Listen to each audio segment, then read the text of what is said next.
For review and then spoiler-ridden thoughts on the 2024 movie Nightbitch. And yeah, in case you are new, I will warn before I get into any spoilers. And yeah, the movie is rated probably an R. Yeah, rated R, so will this video be. I love parts of this movie. I came close to loving it on the whole. And yeah, continuing to celebrate Women's History Month. So the first 2 weeks of this month, I covered 2 movies that talk about teenage girls and the struggles they face with family and society. This time we are talking about a movie that discusses motherhood and the issues women face during that, some of which are going to be worsened during Trump's second term. And once you've watched the movie, which I hope you will, be sure to watch the video on the movie by The Take and the one by Starterbox. I'm going to try to not simply restate anything they say. I think they both do great analysis. And let's see, the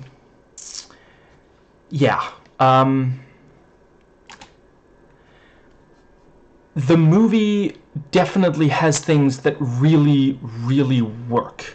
Like, every so often there will be, like, sometimes it's voiceover narration, sometimes it is a monologue, occasionally it is dialogue, where Amy Adams basically talks about the pressures of motherhood, and I thought they did a phenomenal job on writing, delivery, sometimes also the staging. They do a really great job of letting nothing distract from the words in the performance during those. Like, some of the time the camera will literally just be on Amy Adams, not like cutting away to reaction shots, something I usually love, but I think it would have really taken away from it here. I thought they did a really phenomenal job. I have long tried to be very empathetic towards women, and mothers, and there were things that were said here that I will admit I never even thought about. And yeah, some of the time they do also convey some of the stuff really well through visuals and such. Right, before I get any further, I do want to say, great acting. Amy Adams is phenomenal. Like, it's no secret to anyone who's watched much of any of her work. Just unbelievably talented, and yeah, like, I have never seen her quite like this before. She does and says things that I've never seen from her before, and she 100% sells it. Sometimes when an actor moves like outside their comfort zone, which, to be fair, I also don't know if this really is going outside. She is a mother in real life, so maybe she more just channeled, maybe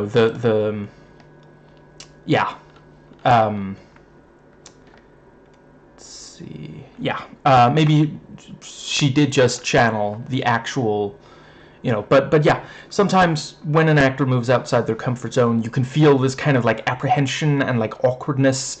It can be very difficult to avoid. Acting requires you to make yourself very vulnerable, and it's not a dig on anyone to say, yeah, some people just, even if they're really, really talented, they struggle with that aspect. So something that works quite well to also communicate how bad, this stay-at-home mom thing is for the character of the mother. Amy Adams' character is referred to as mother, not really anything else.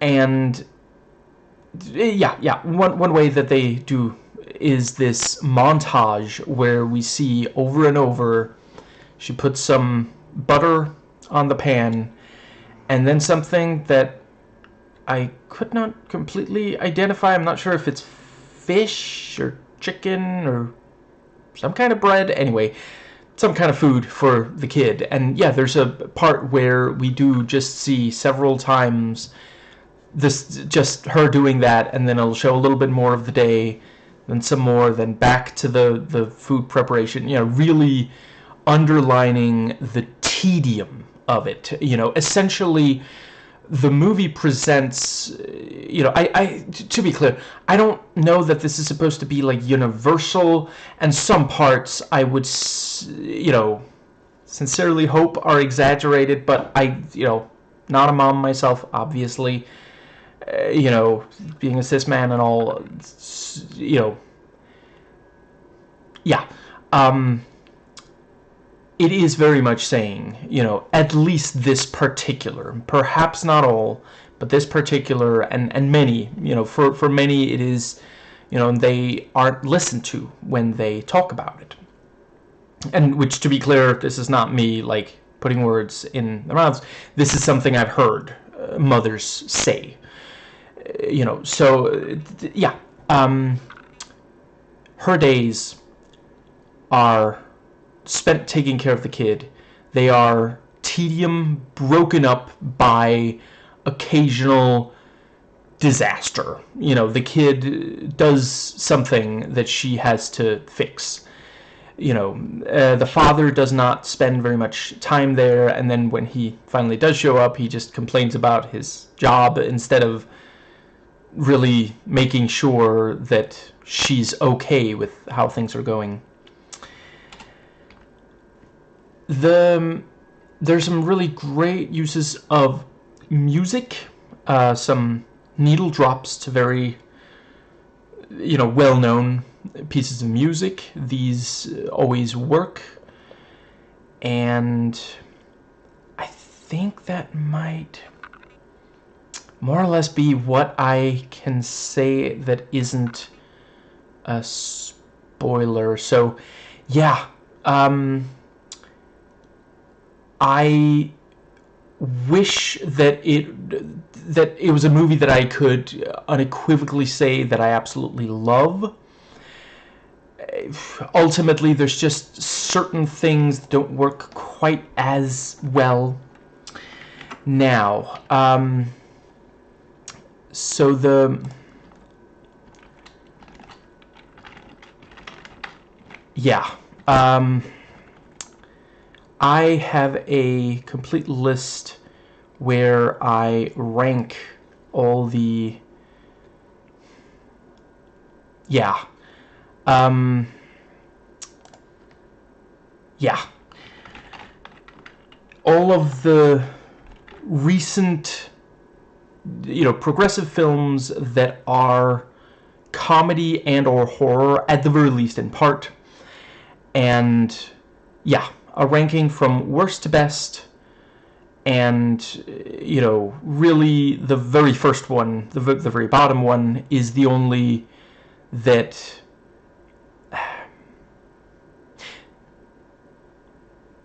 yeah, I guess that's a spoiler for that one, actually. Never mind. Anyway, yeah, so the list: Antlers 2021, Jagged Mind 2023, Clock 2023, Nightbitch, Not Okay, The Menu 2022, Nightingale 2018, Bad Times at the El Royale, Matriarch 2022, Rye Lane, Ready or Not 2019, Plan B 2021, Barbarian 2022, Fresh 2022, The Night House, Prey 2022, Everything Everywhere All at Once, and Oppenheimer 2023.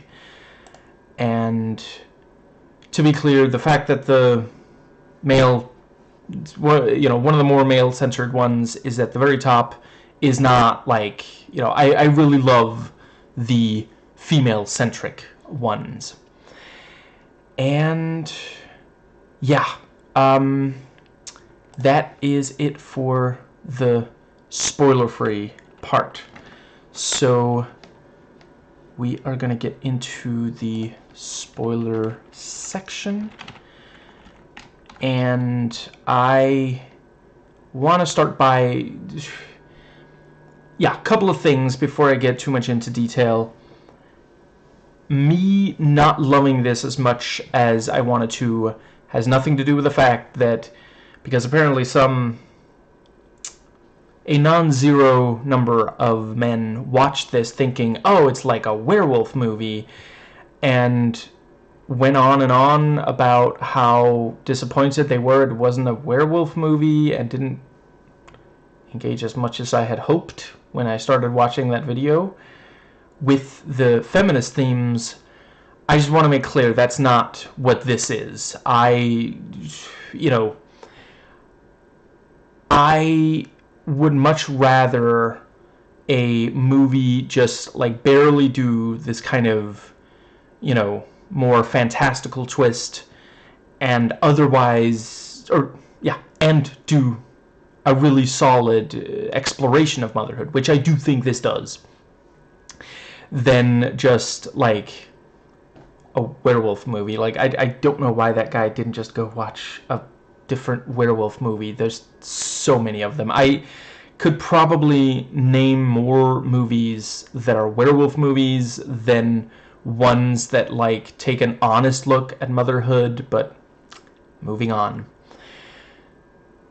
I do want to underline, I think kids are great. I really do sympathize with the fact that a lot of the things that some people find very frustrating about them really is down to their brains just haven't fully developed yet. We can't act like they should be like adults. This movie doesn't. Some very irritating people do. Obviously, you get a pass if you are a parent, as long as you're not abusive. So I do want to make sure you understand, it is with love, and because I find it hilarious that the kid himself, when prompted to give his name, says little fuck. Says fuck. That is why I call him little fuck from here on out. So yeah, the very opening does such a great job establishing the mother knows what she's expected to say. Oh, I was happy to be a stay-at-home mother. Also, the opening establishes she isn't sure that she really loves it. She wishes she didn't have to give up so much for it. And, she's not loving having to have this conversation with someone who is living the life that she misses, someone who took over her job. They do a great job sprinkling in gradual hints of the dog persona. Her sense of smell, growing a tail. And let's see. Yeah, I appreciate that clearly the father isn't indifferent. He's just kind of useless. With a lot of couples, especially parents, the problem isn't really that the guy just doesn't at all care to make an effort. It's the culture has taught him women will do it if he doesn't, so he's never learnt how to do these things, much less gotten any good at them. Again, I am quoting and paraphrasing what I've heard women say. I'm not trying to talk over women. Right, I meant to say at the start of this video, I appreciate, making, as a cis man, making a video talking about a movie that is very much about how a lot of cis men don't understand mothers, and I'm trying to, explain stuff in the movie. I make these videos because there's a lot of people out there who are members of the majority who will only listen to other members of the majority. They will not listen to minority lived experience. Even research papers they won't read if it's from someone who's a member of a minority. So what I try to do with these videos is make them aware, hey, someone from the majority thinks there's really something there. I want this to be an entry point. Please do not only listen to me about this movie. Like I said, watch the Take video on it, written and narrated by women. Fantastic. In general, their channel is awesome. Now, but yeah, to get back to, the father, yeah, the thing with the towel is especially telling. During that scene, the father is about as good at contributing as Towley. I'm taking a shit. Genuinely funny when everyone stares at the mother after the kid says fuck, and she, we give the internal monologue, she's like, I'm the worst mother. I guess she's starting to regret the Tarantino movie marathon she had with him. Really cracked up when all the other mothers are trying to befriend her. Some really great moments there, and Yeah, the thing with, one of the mothers talks about how she was a stripper, which, I mean, some people would say there's an artistic element to that, which was what they were talking about. And poor little fuck crying as mother carries him off because he wanted to keep playing, but she can't stand the other mothers. She doesn't want a relationship with another person that's defined by the fact that they both gave birth and are raising a child. And that is, again, something that I've heard a number of mothers say. They don't want it to define them. They don't want that to be the entirety of their identity.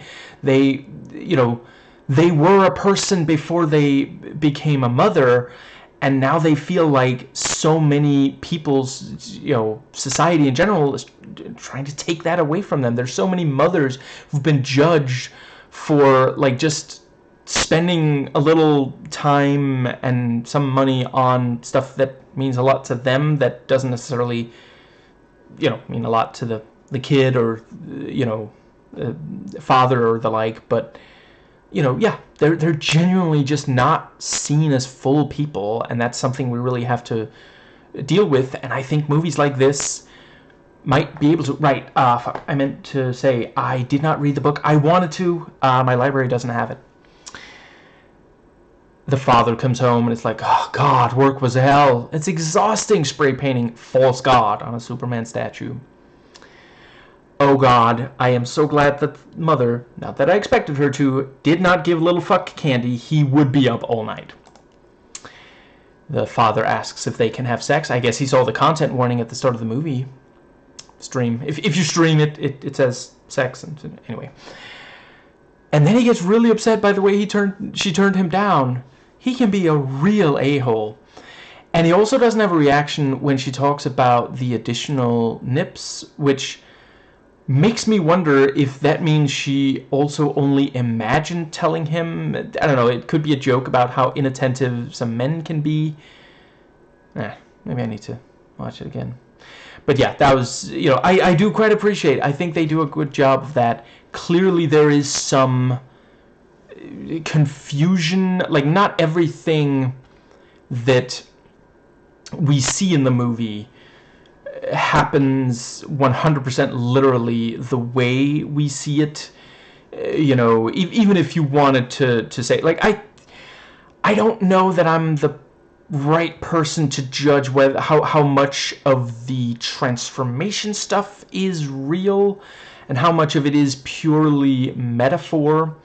But certainly, every so often we see her go, really talk about how bad things are for her as a stay-at-home mom, and then we see, oh, she didn't actually say that. So yeah, at the the additional nips thing, maybe she really didn't say it. Maybe she's like trying to figure out, wait, what am I really saying? What is, yeah.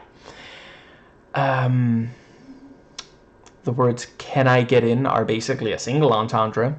I quite like the discussion that starts as a monologue at the place where the mothers and kids gather to listen to the white guy playing a guitar.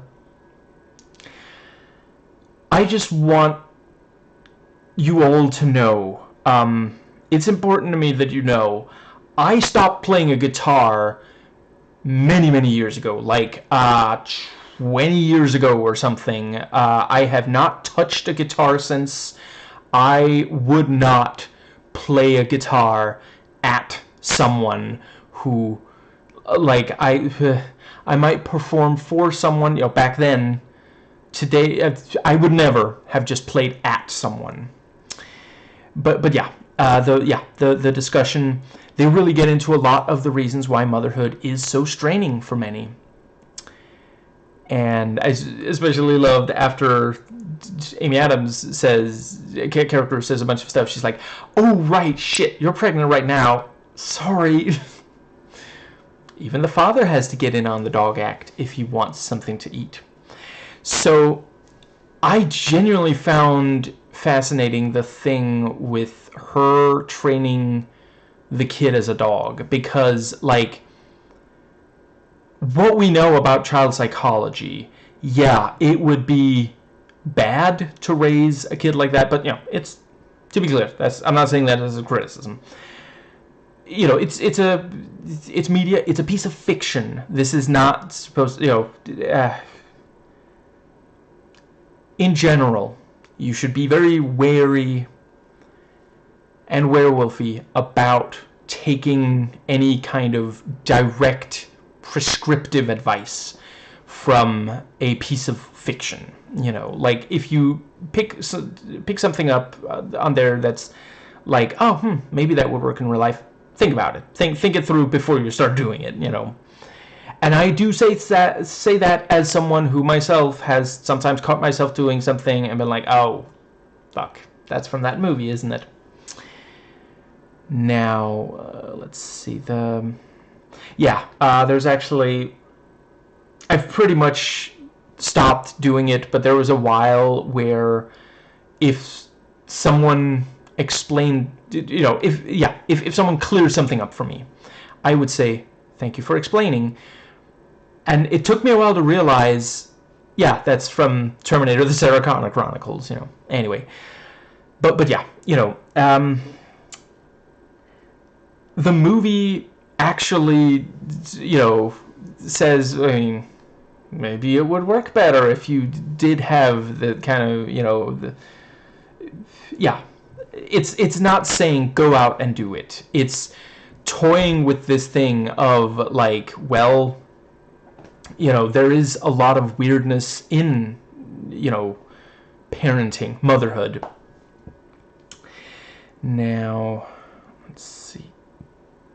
And, you know, certainly some of her being, you know, very weird with the kid, you know, it's hard to argue with a Weird Al needle drop. Like, genuinely, they took the, like, it's right there in the title, which I'm trying to get out of the habit of using ableist language.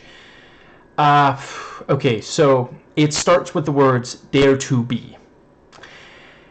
Yeah, that makes it pretty clear that, you know, okay, yeah, we're supposed to realize this is kind of ridiculous. By the way, I quite appreciated that, you know, yeah, the father says to the mother several times that she is or used to be weird. That, I love when someone, see, I am very much of the opinion that perfection is extremely boring. Find someone who loves your weirdness and who you love the weirdness of. Find each other's weirdness, you know, be vulnerable with each other, crucial for a healthy relationship, and not even only a romantic one either. And yeah, find someone who loves it, find someone who doesn't judge it, and yeah. You know, and it's one of those things, like, I appreciate you don't want to blurt it out on the first date or something, but try not to postpone it for too long. Eventually it's going to come out, and it is better to realize, you know, before you know, if you build an entire life and then the weirdness comes out and it turns out you're not compatible because of the weirdness, you know, that's, yeah. Let's see. And again, this is not what these are things I've heard from people who know. Let's see. Yeah. The father is like, you don't even ask me how my day has been. Do you have any idea what it does to a human mind to have to watch a failed pilot starring Trevor Slattery and a goddamn monkey? And, you know, she's like, I have to take care of the kid, of you, of the cat. Well, no longer the cat. And also, you know, that was also a wonderful moment when she's talking to the other mothers and she says, I killed the cat. And for like, there's a second or two where I'm like, are we back in imagining? Is this just something she thinks she's saying? But then the others actually react, which also has me wondering, maybe, you know, the very start, she definitely didn't say the thing that, you know, it at first looks like she was saying, because we see what she really said, you know. But yeah, there are times where it's like, did she really say that? And here, you know, yeah, maybe it is just only mothers really listen to mothers. And again, that is something I have heard from actual mothers, that the only way that they can find someone who actually listens and tries to listen and understand is another mother. Let's see. And yeah, what's the other thing that right, yeah, and yeah, because the other mothers are like, oh yeah, I killed the pet, just that was, yeah. Didn't want to clean the fucking fish tank, which I've never had to. I've heard how complicated. I don't think a mother should have to clean a fish tank. I think that's something for people who have substantially less on their plate of dropped spaghetti. But one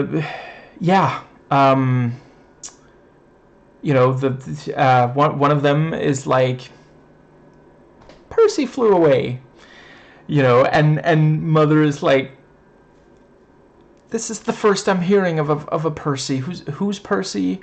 And I just want there to be an outtake where one of the other mothers says, oh, that's her brother. He had a hard time, had to sleep on the couch. He finally grew wings, just like he always said he would. I don't know, I just feel like, if mothers are dogs, maybe some men can grow wings. I don't know. Let's see. I do look forward to the Nightbitch extended cinematic universe. And yeah, the mother wakes up at a terrible realization. She thinks she killed her cat. I suppose she really wasn't kidding earlier when she talked about how brutal she wanted to treat it. She pushed it further than what the father was comfortable with, even though he was partially playing along. I think if she'd asked him how to proceed, he would probably have said to just play some of The Incredible Machine and abuse the cats in that game instead. Get me another Manhattan. Possibly one made by Bart Simpson. God, her artist friends are so goddamn rude. I realize that the big monologue is internal, even though it is shown as if it is external. Wonderful choice to drop so much sound there, by the way. She said she was a Zen cow in a field. Those are the sounds we hear. But for sure, her artist friends did hear the joke that she was saying, like, oh, I bet you're wondering, when am I even going to get the thing ready? Just, yeah. And the thing about, the one thing she can relate to one of those friends about is the kid, and the other one is like, oh yeah, my kid is older than your kid and therefore better. She's really into cello and violins, and mother, the Amy Adams character is like, okay, listen, my son is big on violins. Oh, violins, the instrument, right? Let's see, yeah, I thought they did a really great job with the painting. She gets the, like finger. She's taking him to finger painting college, and yeah, like that genuinely is a really great, like hypothetically a great idea. I know my mother encouraged me to be creative, some of my writing and such. And without that, I might not be doing this, right now. So I guess she deserves the credit. She deserves the blame. Bonus points if you now have a Tom Lehrer song stuck in your head. But yeah, hypothetically, it's a great idea. And for a while, it's going well, even though he really wants to, put paint on the wall, which, it's supposed to go on the paper. But yeah, there's a lot of kids, not all, but some kids, if they're encouraged to be creative as children, they grow up to be artists. They realize they really like it, and it was a positive experience when they did it around their mom and such. So yeah. Let's see. Loved seeing her get creative again, and it is genuinely a fascinating art show that she puts on. Of course, as soon as she started doing taxidermy, I started trying to spot, and I guess I won't finish that reference because it is technically a spoiler for that movie. I'll just say, if you know, you know. And yeah, the father talks about how depressing the place he now lives is. Everyone there is recently divorced. They all visited Reno. Littlefuck picks up the plate of spaghetti, throws it directly on the floor, shattering the plate, spreading the food. I mean, I feel like just saying that he wasn't in the mood for Italian would have been more polite.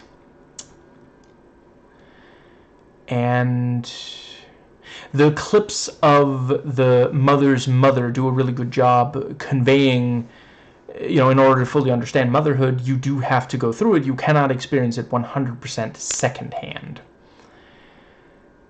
And yeah, when the father at the art show says, I didn't get it. For a second there, I genuinely worried he was going to launch into another self-serving, borderline gaslighting bullshit monologue, but thankfully he doesn't. Very good misdirect.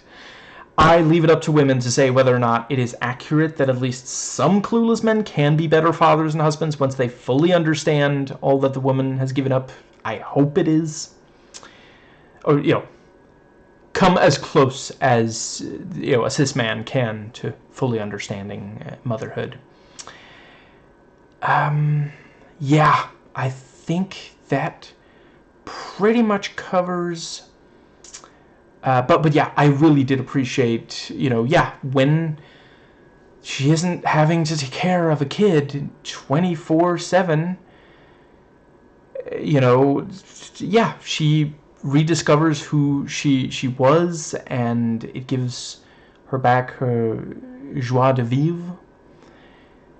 Yeah, just, I think that covers everything. Yeah, overall, I would say I think that the movie The Babadook does an overall better job at this whole thing of, you know, exploring how difficult it is to be a mother, especially if the kid you have could be better behaved. This movie does, in some ways, remind me of Jennifer's Body. You know, this thing of taking this really important issue, you know, that is very much, you know, an issue that women and girls experience, and, you know, clearly there's a lot of talent on both sides of the camera, and they get a lot of the way there. With that one, it was definitely studio interference that, you know, did some harm to its chances. Yeah. I would like to see this same, you know, yeah, this same thing or very similar done again, hopefully soon. I hope this doesn't mean it's gonna take a really long time before they do another. Although, you know, that is, like, I will say, in recent years, perhaps especially like streaming and such, we've gotten some really amazing feminist, you know, again, movies that are comedy and or horror. I already gave you my list complete with ranking. Yeah. Really thrilled to be seeing, you know, I remember being like a teenager wanting to better understand women, and so many of the movies that were supposed to, you know, help underline, you know, struggles women go through were made primarily by men, and so many of them had this kind of paternalistic condescension of, like, those silly women. Why can't they just be more like men? That would solve every single problem that I, as a misogynist, I mean, that women have at all.